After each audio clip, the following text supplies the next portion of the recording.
Shall we? Friends, good morning. My name is Елена Dubovitska. I'm the director of Sustainable Development Center at Moscow Management School, SKOLKOVO. And we have the series of webinars dedicated to the circular economy, and we have the very first of the series dedicated to the role of alternative energy and its connection with circular economy. It's my great pleasure to welcome our speakers for today. Let me quickly share my screen, bear with me, for you to be able to identify our heroes, as well as their positions. So, Ekaterina Yegorova, Circular Economy and Sustainable Development Expert, founder of Moscow Circular. Dalia Salifulina, Deputy Director, Head of Closed Loop Economy Services Division at KEPT. Tatiana Lanshina, PhD in Economics, independent expert in the field of the economy of the renewables. And last but not least, of course, Ikaika Husey, our international expert at Sheikh Energy Collaborative Decarbonization and Circular Economy Experts. You can use the chat box for questions. We have simultaneous interpretation provided. You can pick either Russian or English channel. So without further ado, let's kick off. And I'll give the floor to Ekaterina Yegorova. And I would like Ekaterina to elaborate a bit. Why are we starting our series from the circular economy? And what is the overall picture with this in Russia and globally? Over to you. Thank you very much, and hello, everyone. Let me share my screen real quick.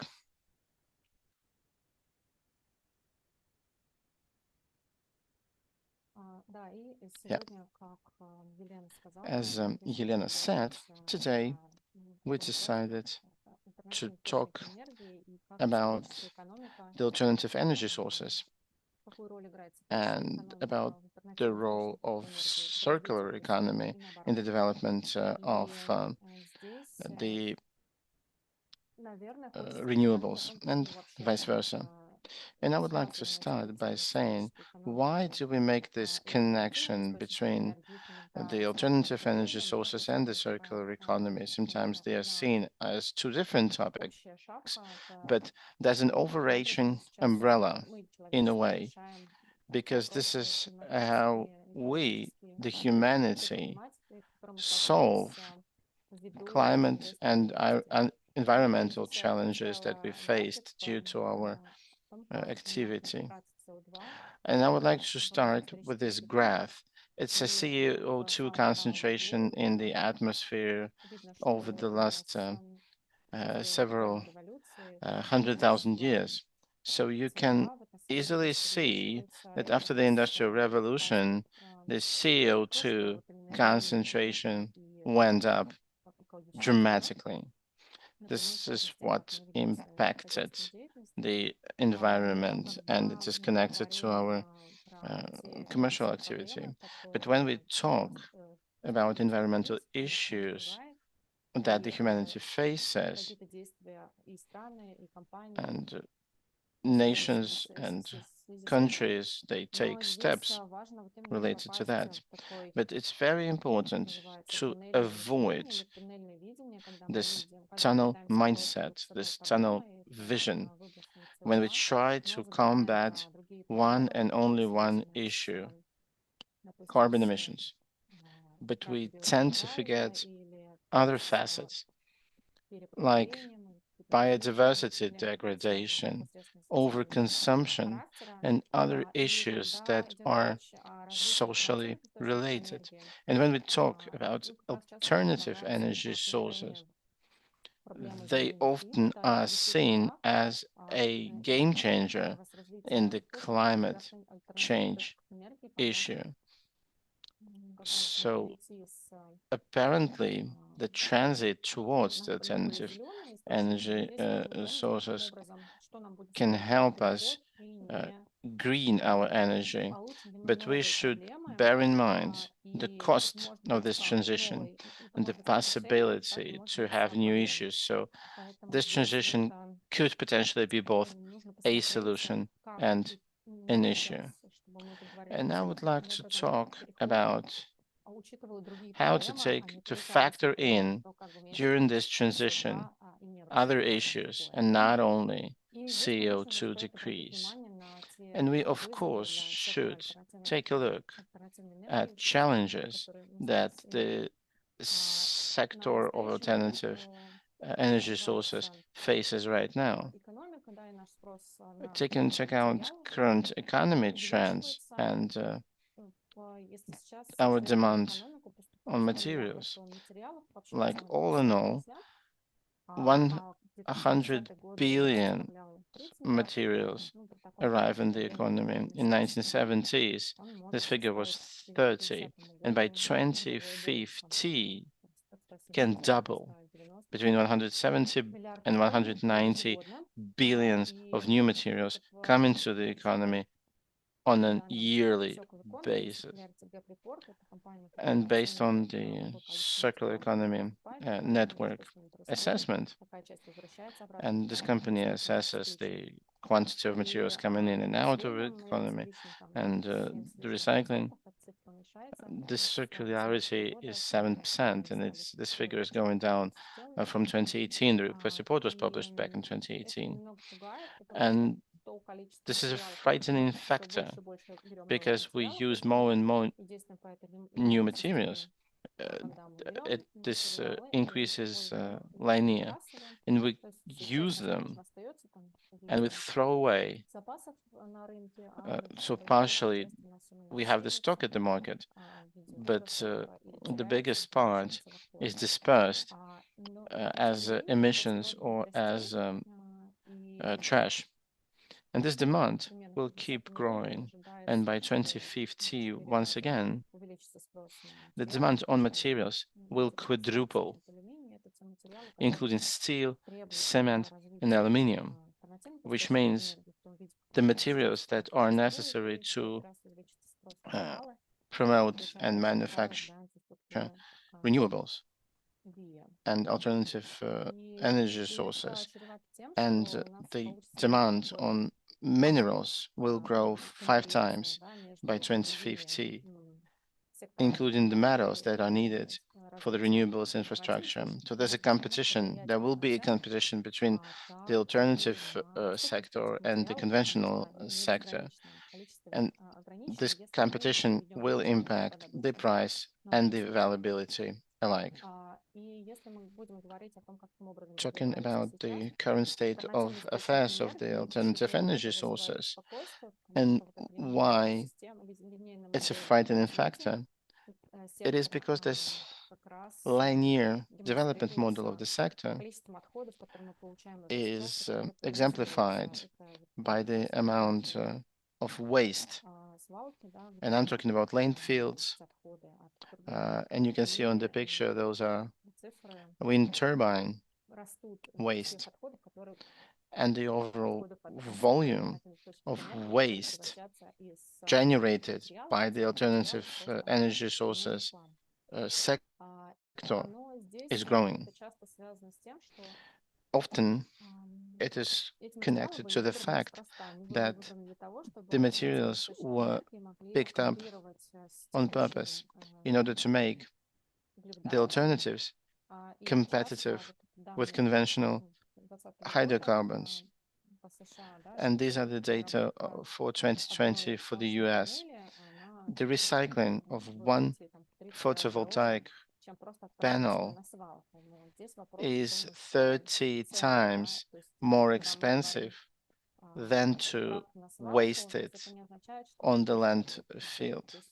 But it also should take into account not only the cost, but the negative impact to the nature and to the human being that normally are not factored in as costs. Nevertheless, based on other assessment, Even if we talk only about reuse and recycling, they will account for 15 billion USD by 2015. I'm talking about the overall market volume of the solar panel recycling business. We should also factor in environmental and social challenges related to the current state of development of the sector. This is an example from Chile, when local populations opposed the functioning of the copper mine, and the owner, or rather the company that managed this copper mine, had this impact on local communities. And since the sector of alternative energy sources is material intensive, we always talk about extracting new resources from the soil, and this impacts directly the biodiversity loss. And the loss of biodiversity can completely mitigate positive benefits from the use of the alternative energy sources. We really need to understand that, yes, we develop the sector, but we need to evaluate the impact itself. Since we extract more, we create bigger negative impact on the biodiversity from the plant standpoint and from the animal standpoint alike. So the idea is here for the alternative, the design of circular economy could be changed, and we can talk about the current strategies, for instance, the development of low carbon new materials. So initially, at the stage of the conception of the infrastructure, we need to factor in its further recycling, whether the infrastructure is recyclable or reusable. And I'll give a couple of specific examples. This increase the life of the solution, and it has positive social and economic consequences. So this is the design to increase the operational life, and this design has its benefits. With using current materials, we can decrease CO2 emitted, and on the right, you can see that the use of copper millbury will decrease by 65% CO2, and the recycled steel can decrease CO2 emissions by 60%, which is not the case yet, but it could be definitely a direction to go into. Let me give you some specific examples from corporate portfolios. The first action is very clear, is to increase the service life of existing devices, ensure maintenance and repair, and Momentum company managed to increase the service life. This company from Scotland called Renewable Parts, they restore old spare parts and make them operational again. And it's cheaper and the economy can go as high as 40%. So it's definitely a cost-efficient approach. It's not always the case. It's not always 40%, but the idea is here. There are also examples from the recycling standpoint. For instance, here you see the turbines.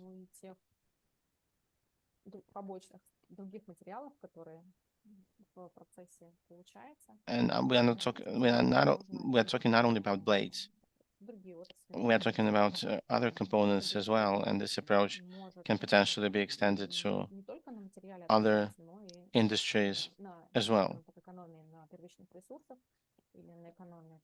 And it can have a positive impact on raw materials, on CO2 emissions, on biodiversity, but also it creates new jobs. And we should remember that when we speak about the circular economy and the alternatives and the alternative sector per se, and about the way the sectors can use this advantage, we're talking about changing job attitude as well. Summing up, there's a strategy called urban mining. As we speak, we have more resources on the surface than under the surface. But still today, we go underground in order to mine resources, rather than evaluating what we have extracted already and what is available. And this is why we need to evaluate where the resources are, and that we can find necessary materials on the surface. This is one of the strategy, but this strategy is not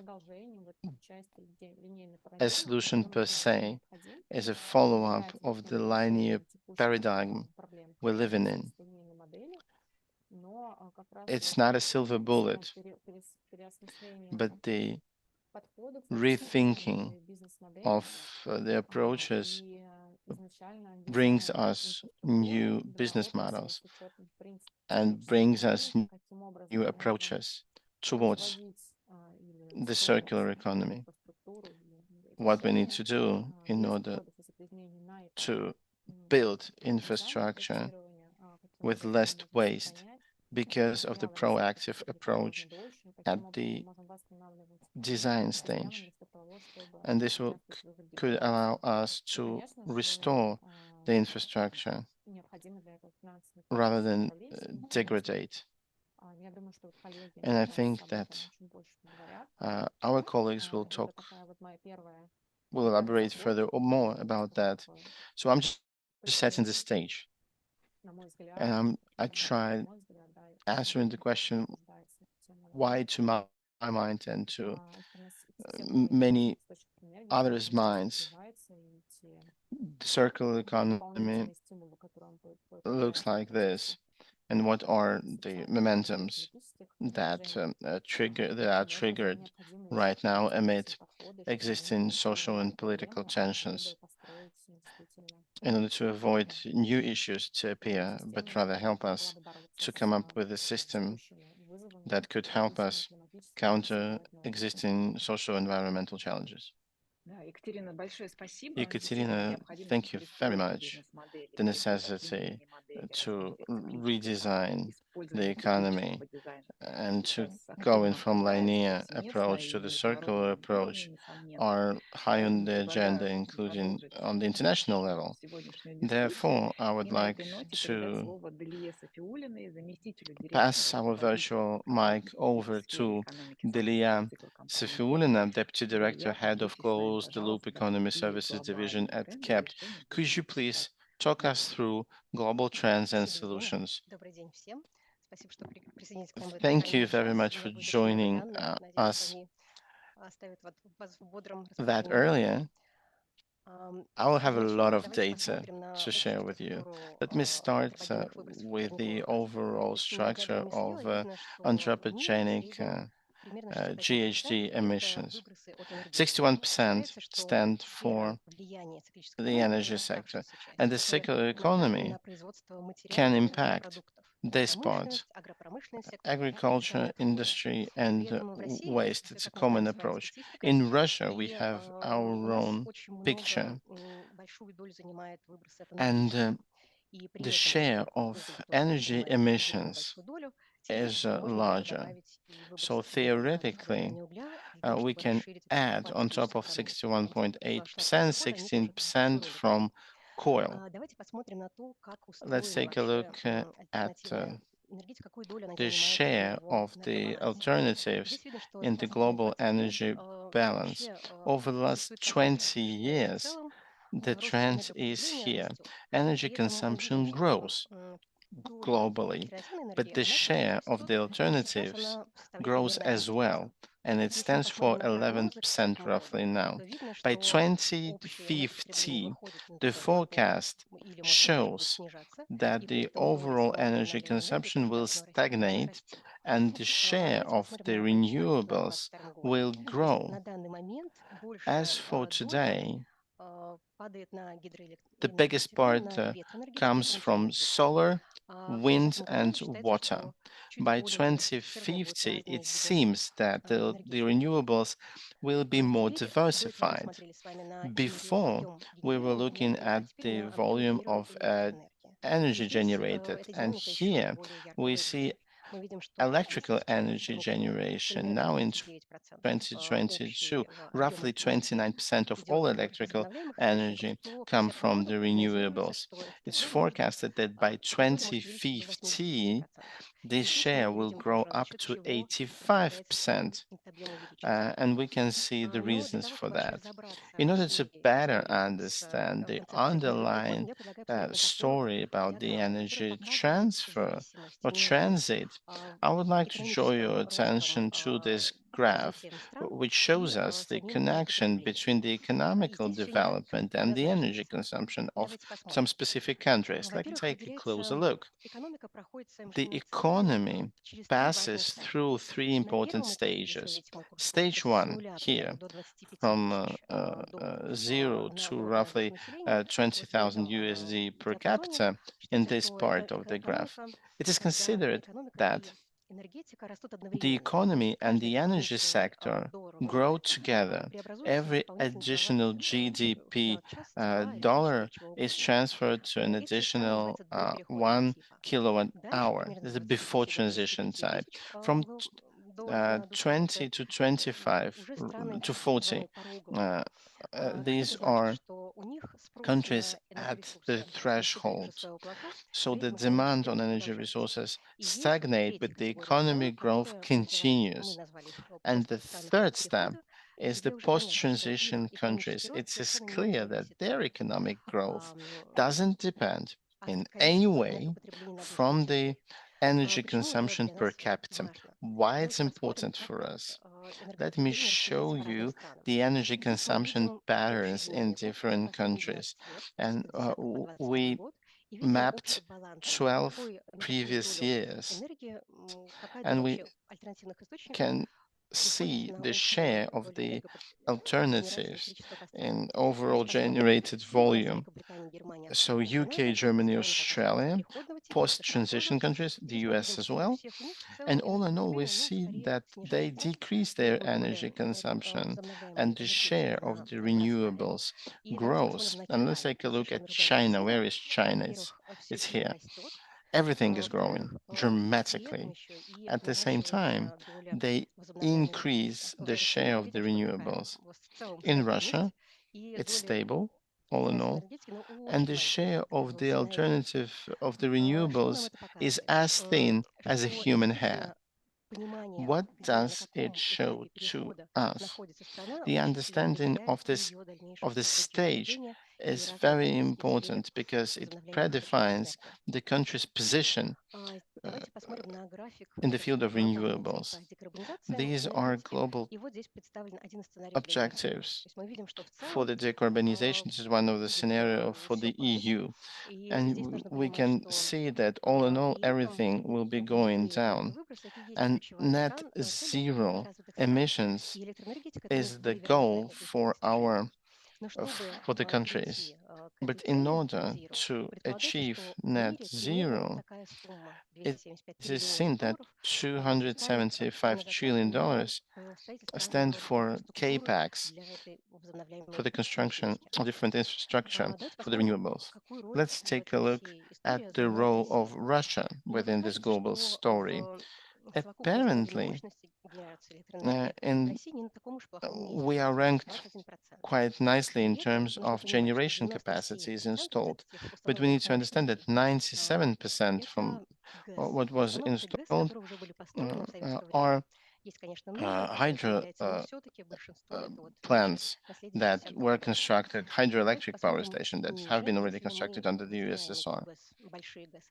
If we take big hydropower stations out of the equation and we try to understand other renewables that we have, these are the leader, and they are focused on solar energy and wind energy, prima. Russia has certain targets in terms of capacity increase for the renewables, and by 2035 should go up to 3.5%. So targets are here, but let's once again take a look at the share of all other energy sources after we took hydropower stations apart. Solar, wind, little hydro, and a little part for hydrothermal. And this is the difference between target metrics and real trends. Yes, the share of generation from the renewables is growing every year. It's not growing fast enough to reach the targets. There's a desynchronization between the targets and the reality. I'm not the expert in the energy sector. I cannot comment on that, but we should understand that for any country, for any nation to reach this optimum vision of the energy balance distribution, it should base itself on this triangle. First, the reliability of energy supply, the availability of the energy for the population, how our grids look like. And the third angle is environmental and climate sustainability. Let's focus on the third one. The World Bank shows us the following data. Apparently, this is not about all renewables infrastructure. This is specifically based on park resources of biggest devices. Often, different equipment and devices and units for non-renewables have longer life cycle versus the renewables. Yeah, one may say that for hydro it's usually 80 years, but I'm talking about main devices and equipment. Some pieces can be changed regularly for nuclear, for instance, and for hydro. But for wind and for solar, we need to remember that the equipment breaks down more often and quicker. And Ekaterina mentioned the waste volume from the renewables. Let's come back once again to the global energy transition and what it could potentially really mean. At least the current plans apparently are based on the principles of the linear economy. What are the sectors that impact most the decarbonization um, uh, scenario? Transport, energy, charging stations for e-vehicles, stationary energy storage, and the technology of consumption and storage of carbon and systems of energy distribution. And the consumption of all necessary minerals and all necessary resources will grow by 2050. But the demand for those materials in different types of renewables is different. The onshore wind will consume the biggest volume of materials. And here, coal energy and gas energy, I don't advocate for them, but their share of rare metals is way lower. There's another potential complication that will come, and we should factor in right now. Potentially, when new capacities will be commissioned, like we can see in gigawatts, that by today we went here and will commission more and more production capacities up until 2050. So we clearly see the trend that previously commissioned capacities that were launched like in 2000 will be decommissioned. And you see the reflection.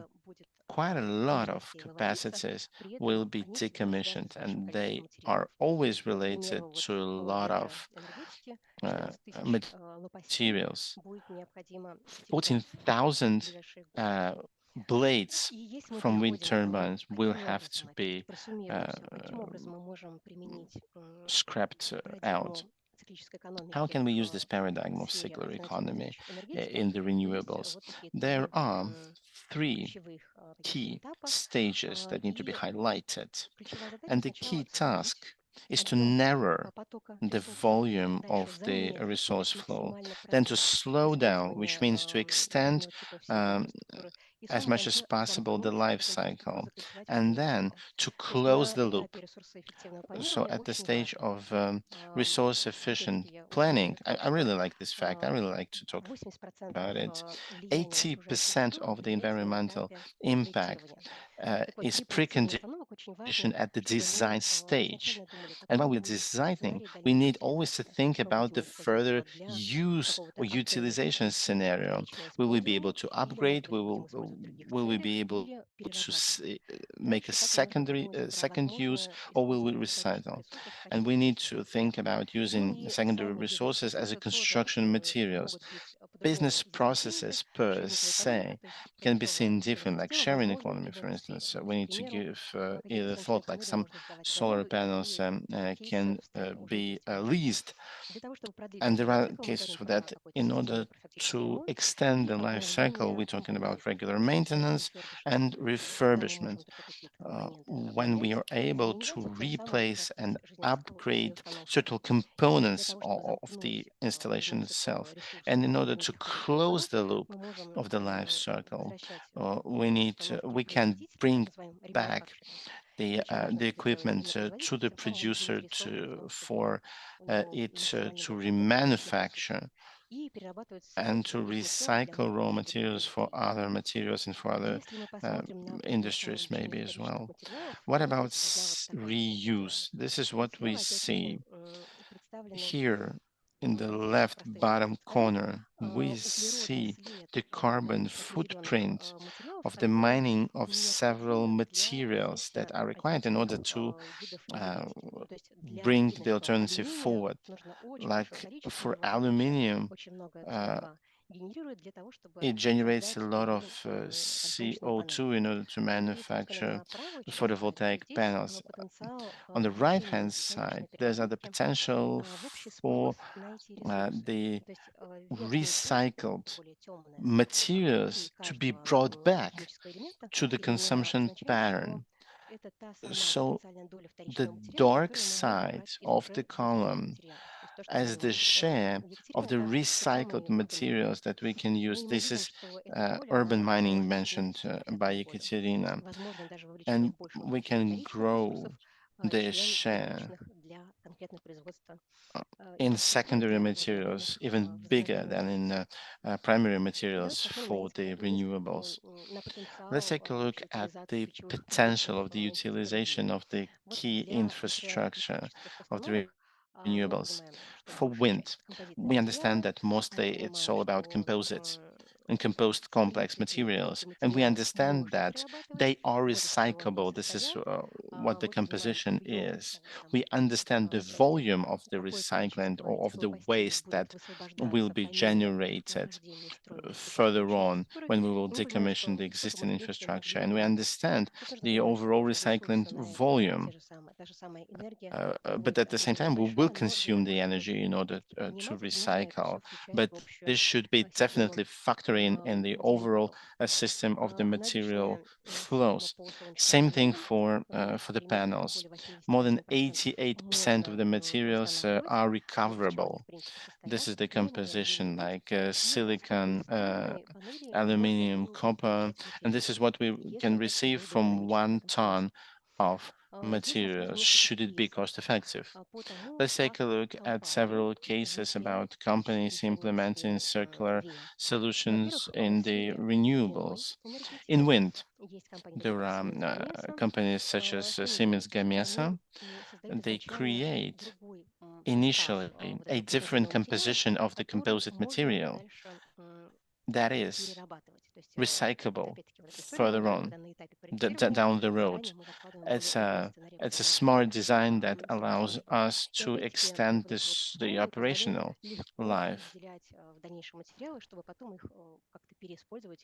And these coal tars allow to separate materials. General Electric and Holcim contracted directly with each other, and all decommissioned components of the wind industry are sent to the manufacturing plant when they are recycled to become construction materials. General Electric, together with another company, works with onshore wind turbines, where they recycle for plastic. And Ørsted from Denmark initiated the reuse of the turbine. Same thing for batteries. It's a completely huge different topic, how really many batteries we will need in order to proceed to this energy transition. The battery works for 10 years only, and there's a possibility to reuse batteries.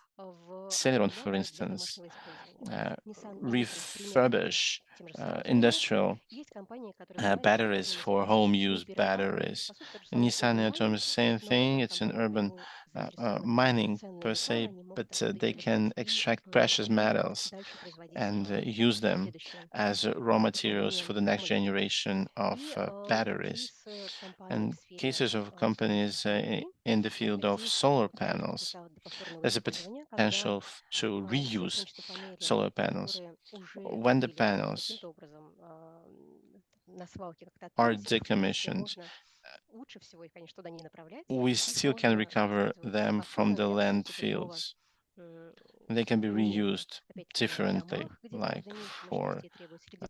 uh, for housing. So the key target remains the same, to extend the life cycle.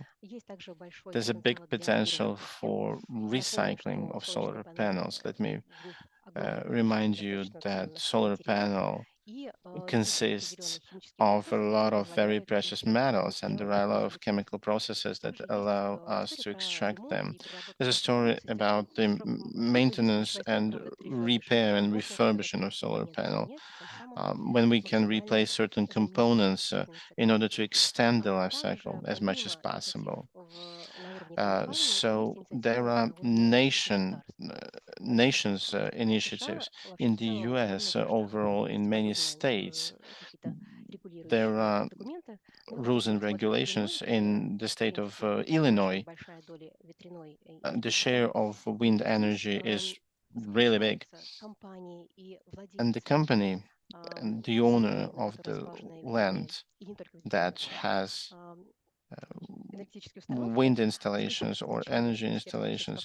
So they pass a contract with the Ministry of Agriculture stipulating that in the future it's mandatory to dismantle the installations and to recultivate the soils.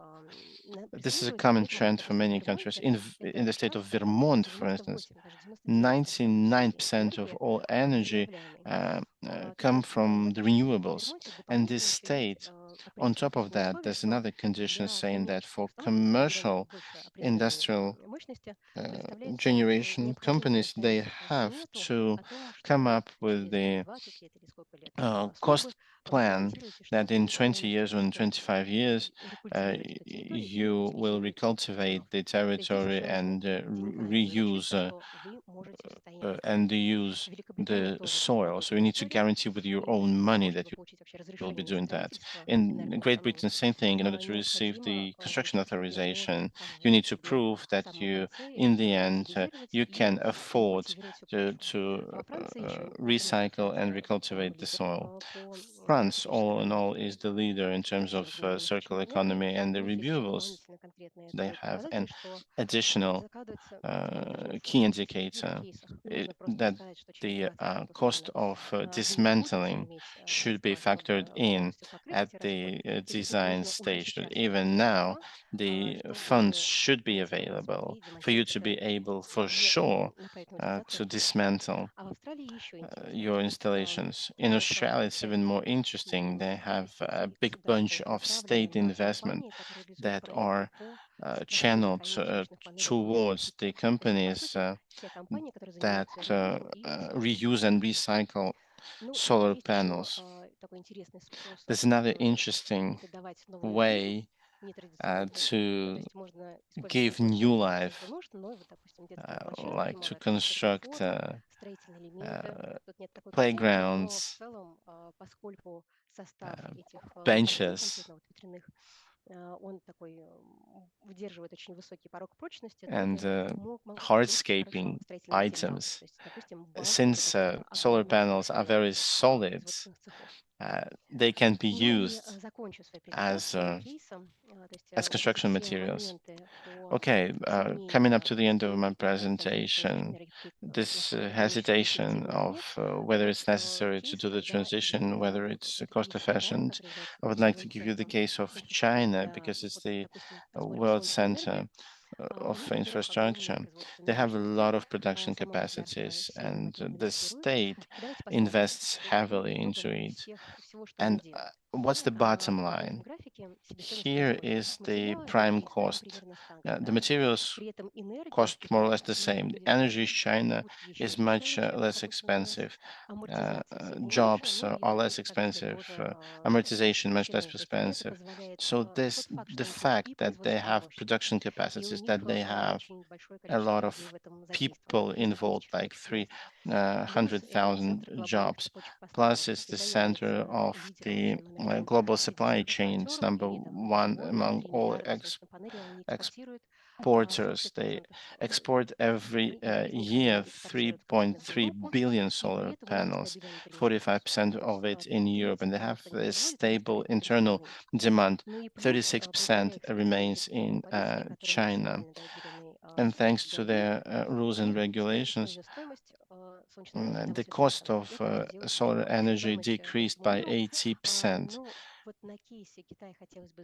So I will conclude my presentation now.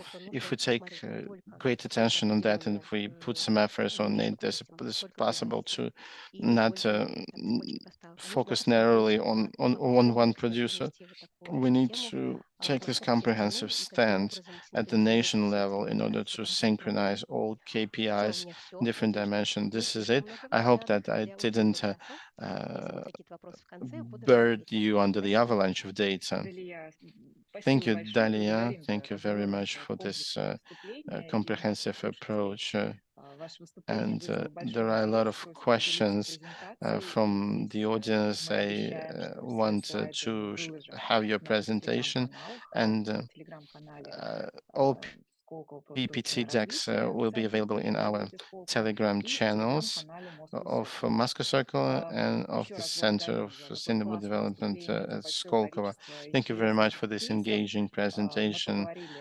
We talked about the international landscape, and the Russian specificity has been mentioned as well, and we would like to follow up our discussion in this topic, and I would like to speak a little bit more about Russian barriers and Russian advantages. And I would like to give the floor to Tatiana Lanshina, independent expert in the field of the economy of the renewables. You have the floor.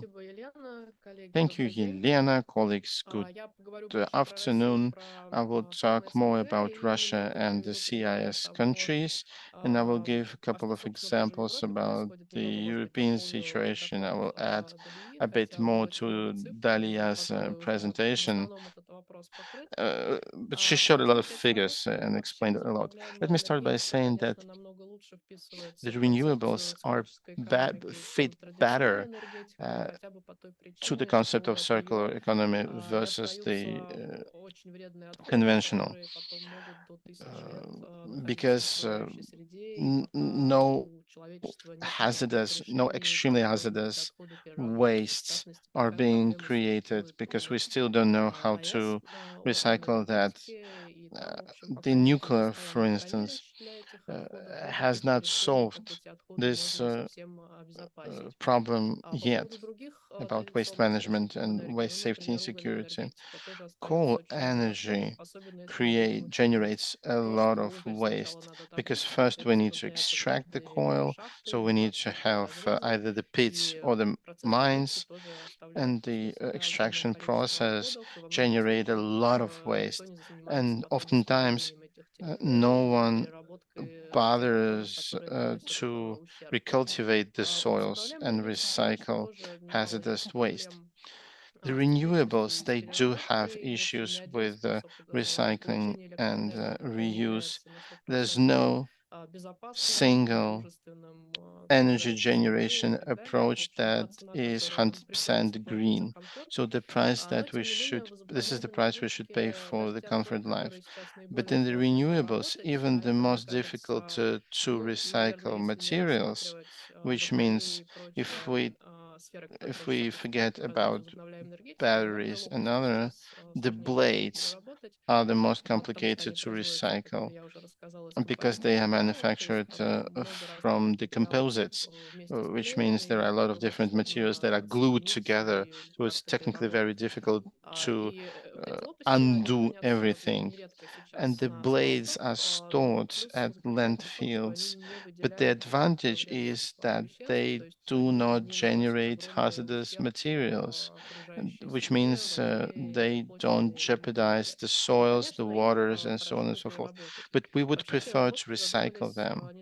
The recycling is quite a new idea because even in Europe, where the renewables have been developing for a long period of time, the big volume of construction of solar and wind stations started quite recently, which means no one really thought about recycling.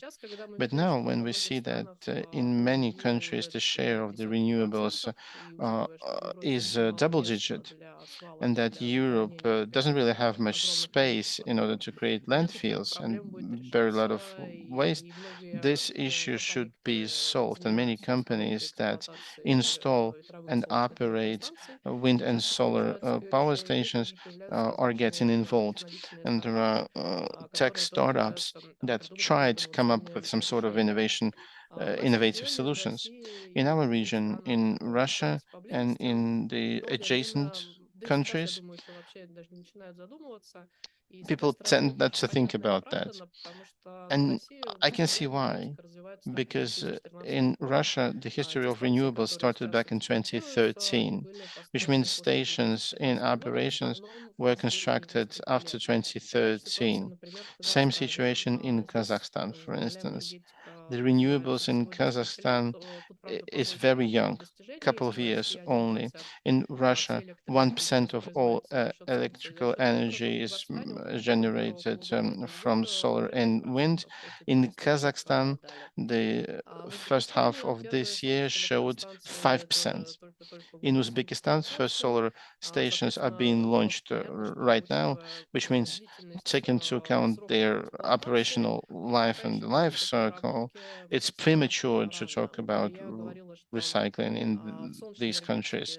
Delia mentioned that in solar, 25 or 30% of service life of a power plant. In wind, we tend to say 20, but in reality, it's like 25 or rough 25-ish.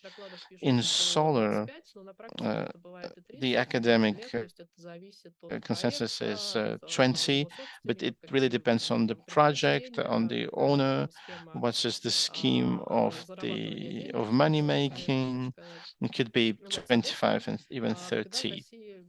When in Russia and other countries of our region, this question about recycling will appear, the answer is in 10 years, when first stations will have to be decommissioned. I'd like to add on top of that a couple of words about the materials and about the possibility to recycle solar panels and wind turbines. With solar panels, it's quite easy, actually. The real scale of the problem is much less that is being depicted. We know very well how to recycle components. Aluminium is completely recyclable. Glass is 95% recyclable, which means, and they are easy to separate from the aluminium, is easy to take away. The glass is easy to take out as well. But the solar plates, it's a bit more are a bit more complicated to recycle, but they are 85% recyclable according to the data. And this silicon can be reused, and when it is reused, uh, less energy is needed. Same thing applies to the recycling of many other materials. When they are reused, the energy consumption is lower versus extracting them. Uh, uh, in terms of wind turbines, there are a lot of metals, and we can recycle them almost 5%. Electronic components as well. The main issue relates to the blades, but we see a lot of common projects about the blades, and Dalia showed interesting cases that they can be that old blades can be used for hardscaping, and I saw that they even wanted to construct fences from old blades because they are very solid. They can stand for a long time. They can resist bad weather, but it's not really a solution. We need to disassemble the blades and manufacture other materials like concrete, synthetic materials, plastics, rails for railroads. There are a lot of ideas that are being boiled, and in the near future, we will see a lot of real cases. This industry is very young, but it is prominent. Why? Because in many countries with a big share of renewables, they don't have much space, like in Europe. And secondary, in countries with old renewables tradition, they don't tolerate emissions and waste. So the waste conservation will become more and more expensive, which means their recycling will be more and more beneficial. There's another option how to cut waste in the renewables. I'm talking about the repowering. It's something that becomes trendy in Europe when old equipment and old parks are are replaced with a new one, either because the service life has ended or because the equipment became inefficient. So you don't have to construct new roads, you don't have to construct new installations, but you still can use this power station. This concludes my part. I'm ready to take questions. Tatiana, thank you very much. It was an interesting presentation. I think that we should keep our questions for late, and I urge the speakers to answer the questions in the relevant field. So, colleagues, please come up with your questions. And last but not least, as it was said, we have our international expert of decarbonization and the circular economy. How is going on in the US? You're from Hawaii.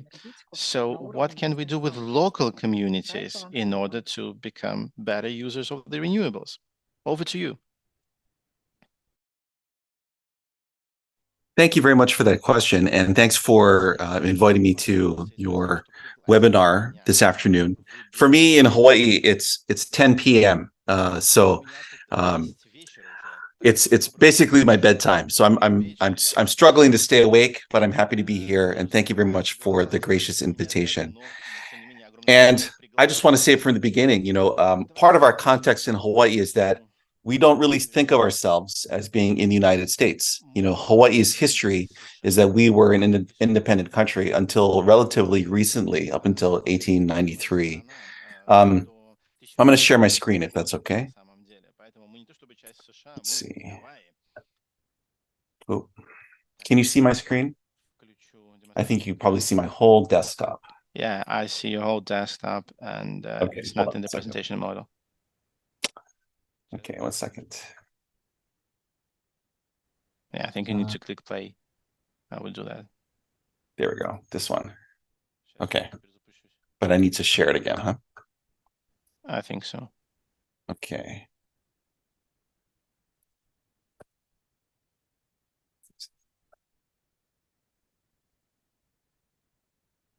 Okay. Does that work? We're good. We're good. We're good. Okay, great. So as I was saying, well, I should explain. So my name is Ikaika Hussey. I live in Honolulu, which is the capital of Hawaii. And my work is I'm a project developer. I work with a company called Shake Energy Collaborative, which develops primarily community-owned renewable projects. And our first project is on the island of Molokai, which is a rural island. It has a population of about 7,000 people. And what we're doing on the island of Molokai is we're building a solar farm that is going to directly benefit the residents of that island. And let's see. So it's a in terms of global numbers, it's a small project, but it's a really important one because traditionally, what's happened in our community is large international companies, large global companies come to Hawaii and they build renewable projects and they take all the benefit from it. They take all the money and so it doesn't, the projects often don't benefit our local community. And so we're structuring this project so that the economics directly benefit our community in addition to the electrons generated from the renewable project. So I'm not sure how many people here are quite familiar with Hawaii. This is where we are on a map. As you can see, it is very, very remote. We basically have an entire hemisphere to ourselves in the middle of the Pacific Ocean, and we can't even see Russia. We're not even on the same hemisphere in this image, unfortunately. But so yes, we're quite remote. It's very difficult to bring things to Hawaii, and so the questions around circularity are very important for us because of how difficult it is to bring atoms to Hawaii. Our population is about 1.5 million people, and we were an independent country until 1893. And this is a slide which tries to illustrate what our economy looked like up until pretty recently. It was a subsistence agricultural economy where we used what I would describe as native engineering to make the environment work to maximize agriculture, to maximize food production, and the well-being of our people. And so the question I think is, for a discussion around circularity, the question is, why is Hawaii's economy no longer circular? What happened? And I think the corollary, the second question to follow up on that is, what can we do about it? But here's a few images that explains a little bit about sort of our history. This is a picture of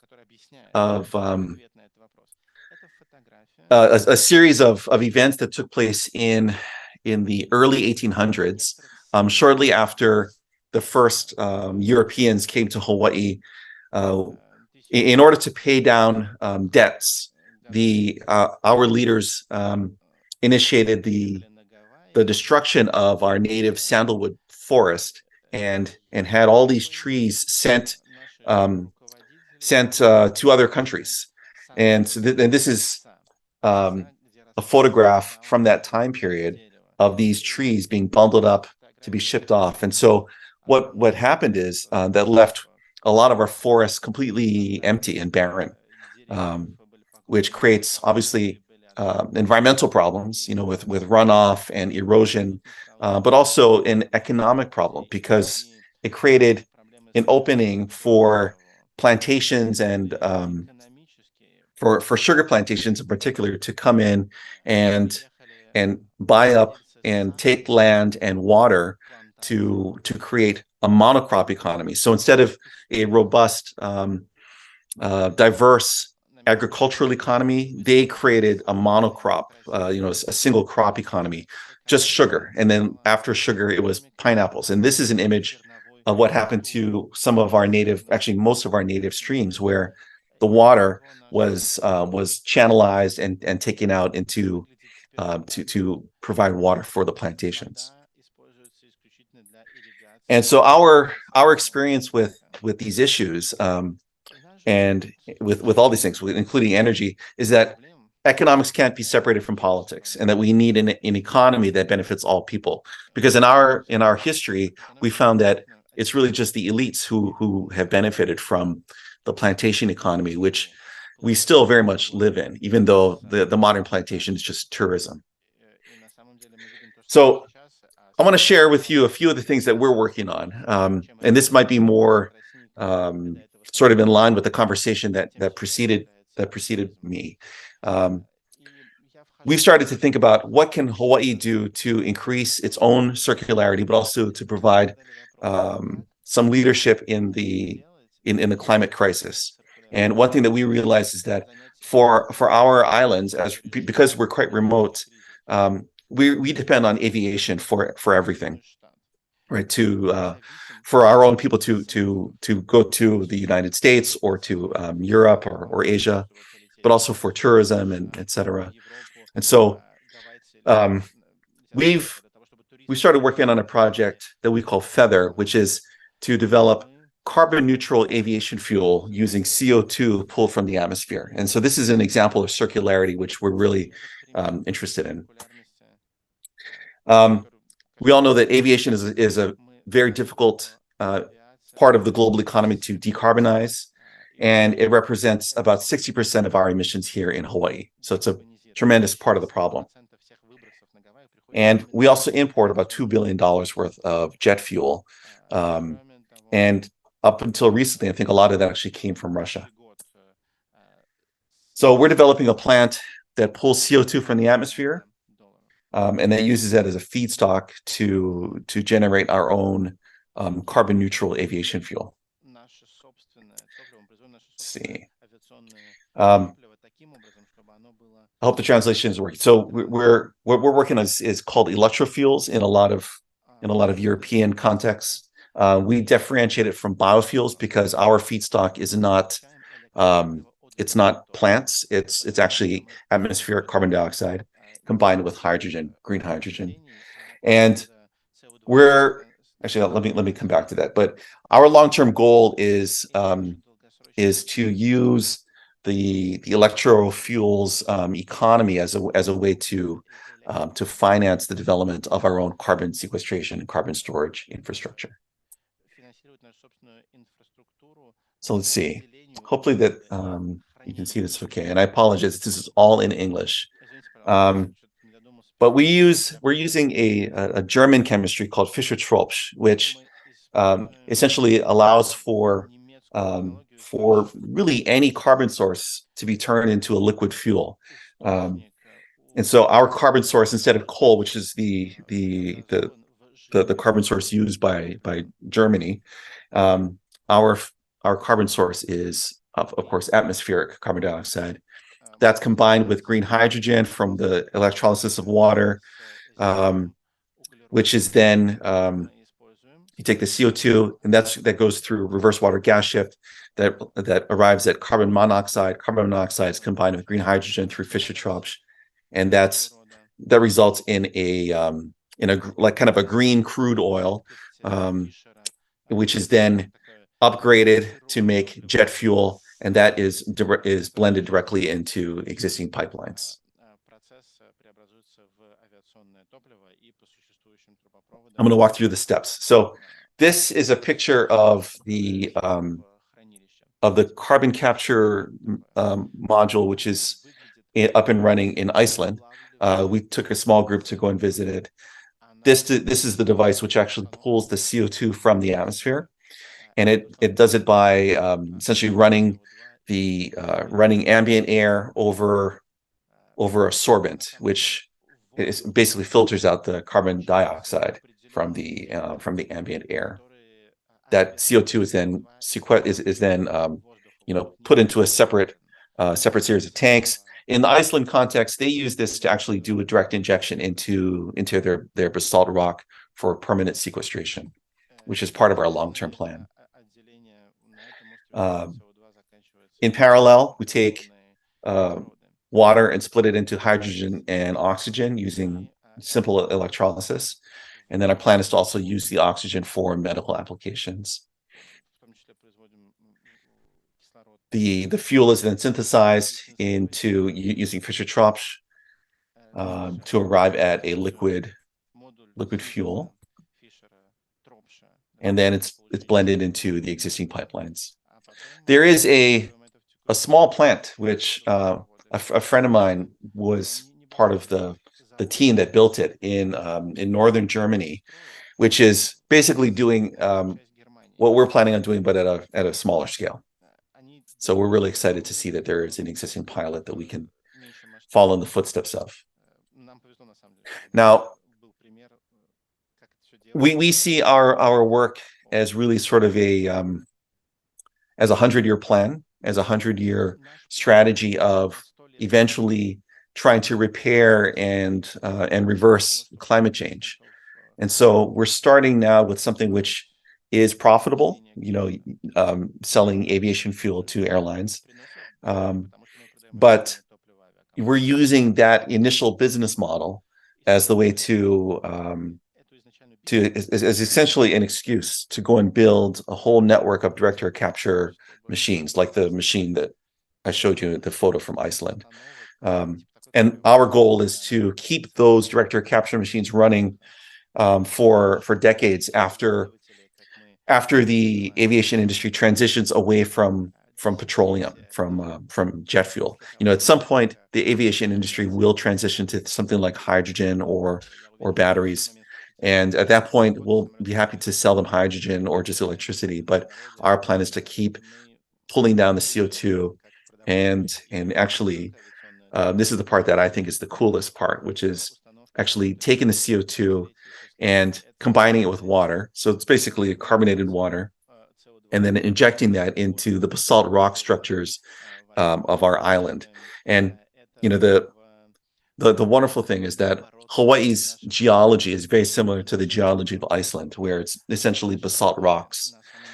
And in what they found in Iceland is that when that carbonated water is injected into their basalt rock structures, that it basically turns into like a limestone, and it's a way of permanently locking up the CO2. And I think we just got to do, we just have to do this in, for a much longer time span and start the process of permanently locking up CO2. Use. Okay, let's see. This is a video of a. So nothing is disposed of on a surface, unless there's maintenance. So the bigger pipe coming in here is prime, and that is after our family unit. So this is normally at its best, it can be 55 Celsius, at its worst, it can be 80. And you guys can feed it. And now it's pretty fine. So it's okay. We can watch that at another time. Let's see. I'm going to stop sharing.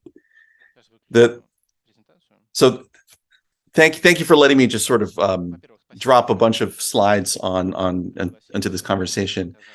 The thing which is really important to me, though, is that we can do all these amazing things with technology, but it has to directly benefit the people who who really need this green transition to be successful. And when I think about, for me, that means directly benefiting the working class, indigenous communities, people who often don't get to benefit from these sorts of technological transitions.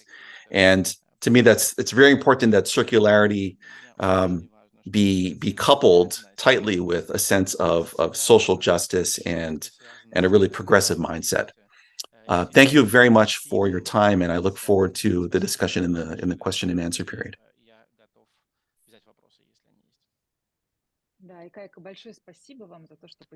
Ikaika, thank you very much for sharing your experience. It was a very interesting presentation. And actually, we do have questions to you.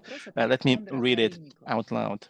Alexander asks, facilities of Hawaiian Electric struggled heavily last month. Do you believe in their resurrection, or they can face bankruptcy and cause acceleration in moving to solar, wind? I'm sorry, can you share that one more time? The resurrection? I don't understand.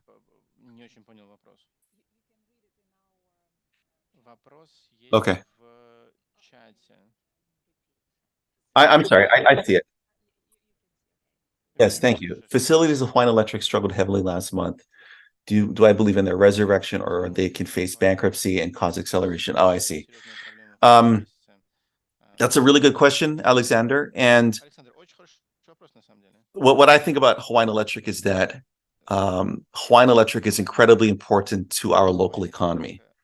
And they may face bankruptcy. That's very possible.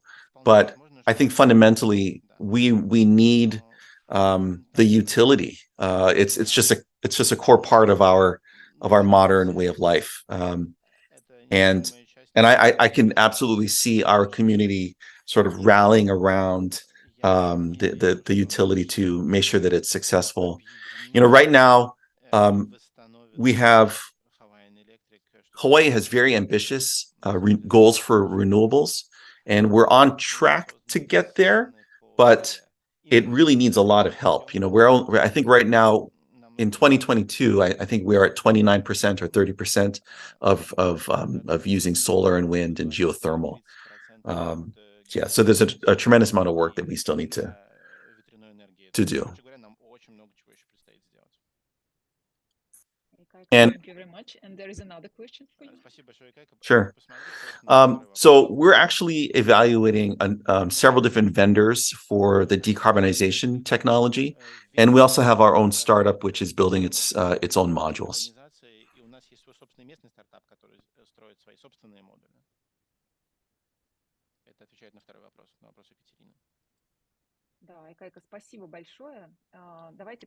Thank you very much, Ikaika. Let me take a quick look on the questions. Do we have anything else that hasn't been answered? So studies on the impact on biodiversity by different renewables. There's a link in the chat box with this study. We answered the question about the recycling.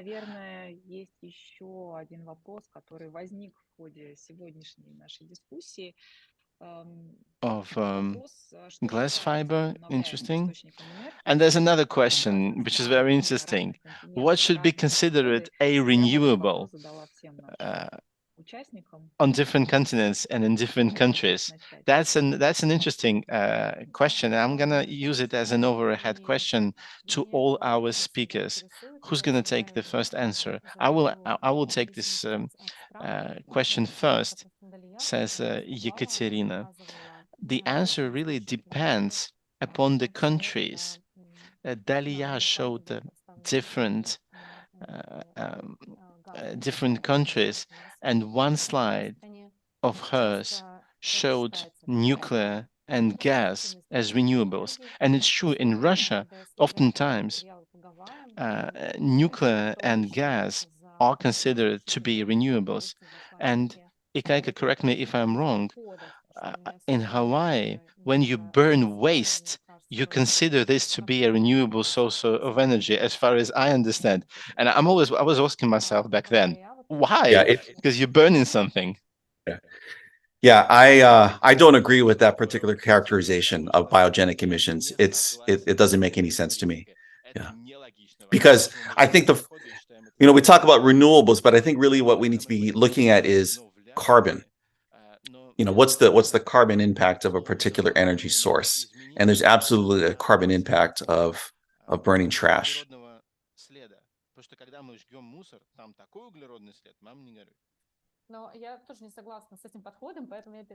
And I second you absolutely, Ikaika. I disagree with this classification, and I tend to ask this question to many experts, and they say solar, wind, and everything that can be stored in a battery, like geothermal. I have some doubts, but solar, wind, battery probably. And on that, I pass the mic over to other speakers. What do they think to be the renewables? Why do you agree or disagree with the classification that I've just listed out? Tatiana says, well, I think we do have this common understanding on the global level now. There are little peculiarities now. I mean, like waste burning, it's a big question. For me, it's a big question mark because some countries say that it's renewable. Not for me. And we have this hierarchy of renewables in terms of their environmental impact. For instance, there are big there are large scale and small scale hydropower plants. Like large hydropower plants, many of them were constructed like 100 years ago or 120 years ago, and they're still in operations. But Europe, for instance, Europe don't build large hydros anymore because they impact negatively the biodiversity, the local communities. And in biofuels, biofuels remain a debatable topic. And sustainable bioenergy sector is something to be discussed as well. You cannot grow crops on territories that could be potentially used for food. You cannot proceed to deforestation in order to seed crops for future biofuels. So this sword has two blades, if I may, and you need to prove that your bioenergy is sustainable. But in real life, as far as I see it, there are a lot of questions about biofuels being really renewable or not. This concludes my part. Thank you. Okay, once again, take a quick look at the chat box. No unanswered questions so far. Well, I think let's call it a day. Let me remind you real quick that this was the first webinar in the series of webinars. The next one will be held later this September 26th to be more precise, and we'll be talking about financing the energy transition.